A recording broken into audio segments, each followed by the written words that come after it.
I don't think there is sufficient information to know why he targeted that synagogue, why he insisted on the release of someone who's been in prison for over 10 years, why he was using anti-Semitic and anti-Israeli comments. Guess who said this? Joe Biden did. Dear Americans, you need to wake up now. Your senile president has gone mad.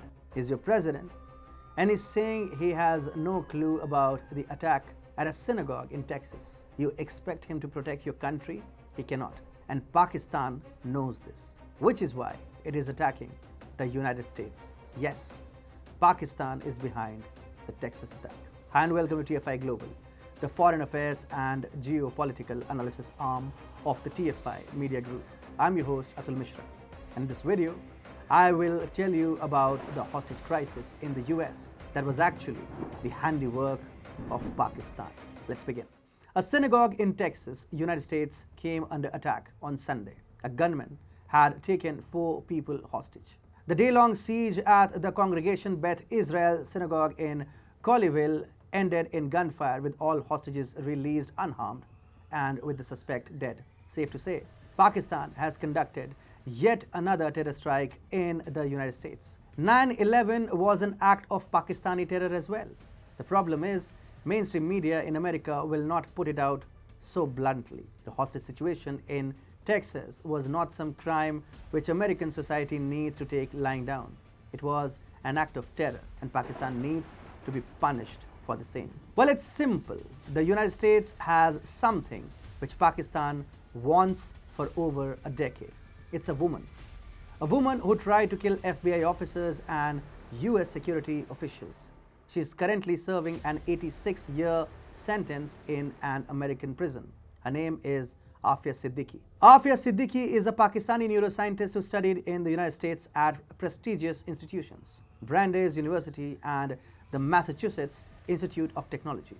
After the 9/11 attacks, Siddiqui engaged in brazen anti-America and anti-Semitic activism. In 2008, American officials found in her possession handwritten notes that discussed the construction of so-called dirty bombs and that listed various locations in the US that could be targeted in a mass casualty attack. The FBI and US Justice Department described her as an Al-Qaeda operative and facilitator at a May 2004 news conference in which they warned of intelligence showing Al-Qaeda planned an attack in the coming months. Now guess what the Pakistan-sponsored hostage taker at the synagogue in Texas demanded? He wanted Afia Siddiqui to be released by American authorities. In fact, Pakistan has been demanding that Afia be released by the United States ever since she was convicted. After her conviction, the people of Pakistan took to the streets in large numbers in solidarity with the woman. Pakistan's largest Islamist party, the Jamaat-e-Islami, held multiple rallies over the coming years in her support.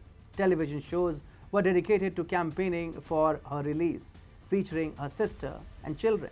In 2018, the Senate of Pakistan unanimously passed a resolution to take up the matter of Siddiqui's freedom with the US, referring to her as the daughter of the nation. 57 innocent people around the world have been killed in Pakistan's quest to get Afia freed. Pakistan has conducted terror attacks across the world and has also orchestrated acts of violence to avenge her arrest. Separately, Pakistan has been trying to lobby Washington to hand over Afia Siddiqui under a prisoner swap agreement. At the center of all attacks carried out in the name of Afia Siddiqui is Pakistan's Inter-Services Intelligence, ISI, which is the Islamic country's violent intelligence agency. Afia Siddiqui is seen as a fighter in Pakistan and by the country's military establishment.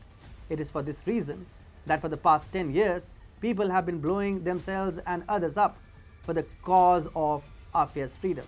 Pakistan has a long history of harboring anti-American terrorists. Need I remind you how Osama bin Laden received a safe haven in Pakistan? And then Afia Siddiqui, because of whom Americans continue to be hunted down, is also a Pakistani. So the real question is, when will Americans look at Pakistan as the monster it really is? The need of the hour is for Americans to realize that Pakistan exports terror across the world and that it must be taken down immediately. Pakistan has nothing else to offer to this world. You see, it is a bankrupt nation with a lot of radicalism flowing through its veins. So the only natural outlet for for such people is to engage in acts of violence around the world at the behest of the ISI. Pakistan is also the country that derailed America's Afghanistan mission.